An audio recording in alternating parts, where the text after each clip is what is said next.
Alright guys, welcome back. Today we're going to be putting a wear sleeve on the front crankshaft seal on this 5.9 Cummins 12 valve. This is a similar process for all the 12 valves and 24s and even the 6.7. So if you look in the engine here, we were doing the killer dowel pin and resealing this, and see our crankshaft has a pretty big gouge in it, so that's why it's not sealing correctly. So what you can do is you can just put a new seal in and just push it so it's riding on a different spot on the crank, which looks like someone might have tried already. But the kit I got came with a wear sleeve, so if you get the Case New Holland one, it's a lot cheaper than the Cummins one, and it's the same seal, but it doesn't come with the depth setting gauge. But I'll show you guys all that when we're putting the seal on the crank. We're just going to be doing the wear sleeve for now. So if you look at your wear sleeve, it's got a bevel here on the outside. You want that facing out because that helps the new seal go on. And then it's got a little bevel here that goes on that way. So I have a PAI one as well that has a wear sleeve that it looks the exact same, except it's got some kind of black coating on it. Like it's I don't know, but I'm just using this one because it came with the kit that's made in the US. So you can buy a special tool to do this. You don't need it. You just have to be careful. I have the radiator out because I'm doing a bunch of other stuff as well. You don't need the radiator out to do this. But what we're gonna do is this is close. It's a tight fit. So this is real cold because we're outside in the winter, so that's contracted a bit. Then I'm going to heat this up with the blowtorch and get it kind of hot. I'm going to try and put it on gently like that with a welding glove and see if it works. And if not, instead of the fancy press tool, we're going to be using our harmonic damper here. I'm just going to use this centerpiece.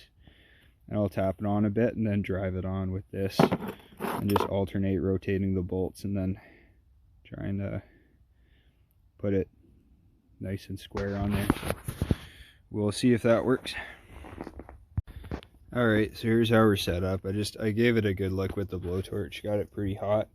You don't want to get it too hot because you can take the heat treat out. You can see I maybe got it a little bit too hot there with the MAP gas accent, but it's fine. So I just put it on there with the welding glove. Gave her one good tap with the hammer just to get it started. Then that was enough that I can get thread engagement with these bolts here. So I'm just going to go around evenly and just tighten these down in a circle, and then use this to push the seal on. And it's really critical that you get down, look at it from all angles, make sure it's going on straight, because you don't want to push that on sideways. So once I get that on flat, I'll get back to you guys. Alright, so there we are. It worked out really well. Everything worked perfectly. So there's a couple like really small nicks in there where I just get it started with the hammer, but that won't affect it. I might lick that with just a piece of sandpaper just so they don't catch the seal. But the seal is a plastic install tool, so it'll be fine. That'll protect it. And then yeah, so that went really well. If you have a different harmonic balancer, you might have to get different bolts for it. I don't know what thread these bolts are. You can probably find that online if you look it up on Google there. The actual Cummins tool will push it on just a little bit further than that, but the seal can ride anywhere in here, so it doesn't really matter as long as it's flush, so your harmonic balancer's not crooked, which this one's nice and flush. Just on a little side note here, just a bonus tip for you guys is that you can use any Cummins water pump in these 12 valves. So if you get the water pump from the 6.7 Cummins, it has a couple extra blades and it's got a higher flow, so that's good. You kind of want that if you're going to be running really high horsepower. But some of the super high RPM guys will actually trim the blades off the water pump so they don't blow frost plugs and stuff. So if you're gonna mess with that, just understand what you're doing with it. And you want to make sure you put some thread sealant on these bolts here, and the weep hole goes at the bottom. And I like using this Permatex thread sealant. Resists diesel and coolant and oil and everything. It works very well and it's cheap. So now we're gonna go back inside there, and we'll try and get the seal put into the timing cover itself, and I'll show you guys how I do those. Alright, here we are. So here's the front cover. This is the back side of it. So when you install your seal, you need this little tool here, and it goes in the front.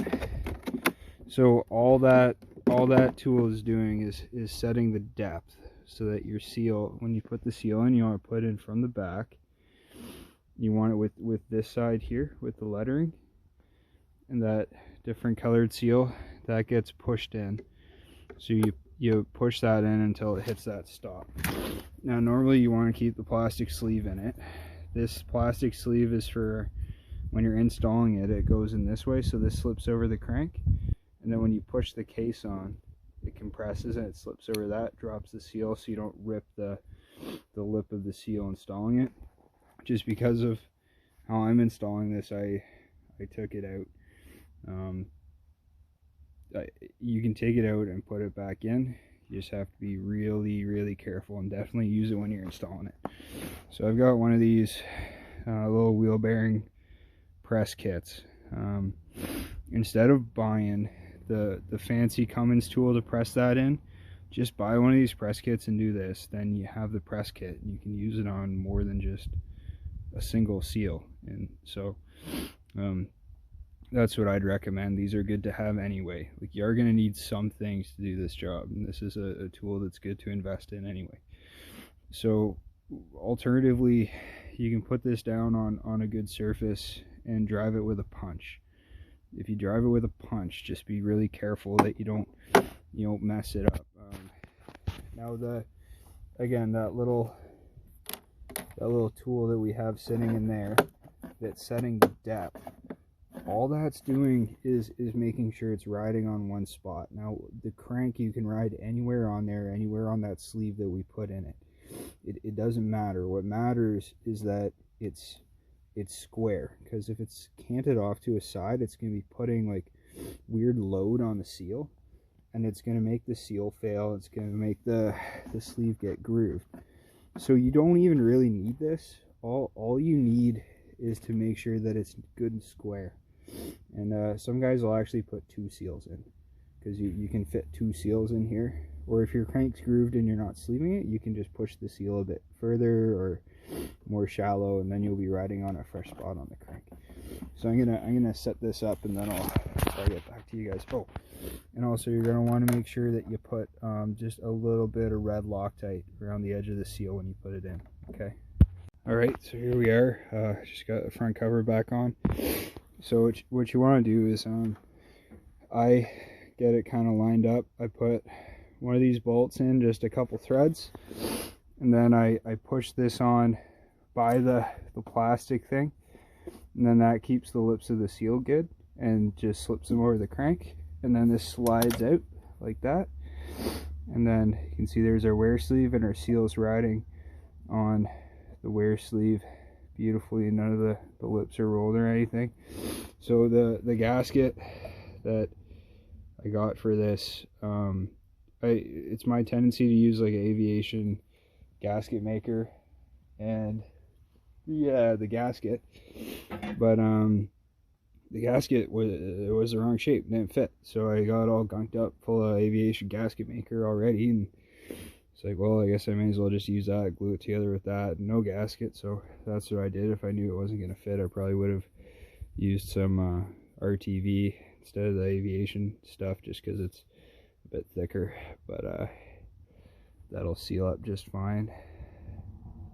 So when I'm putting these on, you want to kind of move around different spots to tighten it all down happily. It gets located by the crank seal with this, not by the bolts, so that sets the alignment for everything. And then I use blue Loctite on the long bolts that go into the iron. I don't use any Loctite on the bolts that go into the aluminum. So hopefully all this seals up. That seals up great. Then we'll have no leaks. If not, I'll just have to take it apart, put some RTV on it. But there we are. Alright, good luck with this, guys. If you have any questions, just put them in the comments down below. Oh yeah, and one last thing. Some kits have another dust seal for the front, some don't. Mine does. If you have your dust seal, you just pop that in by hand. You should be able to just press it in there. It's not critical. But yeah, you just put your dust seal in there after, and then you're done. Alright, good luck, guys.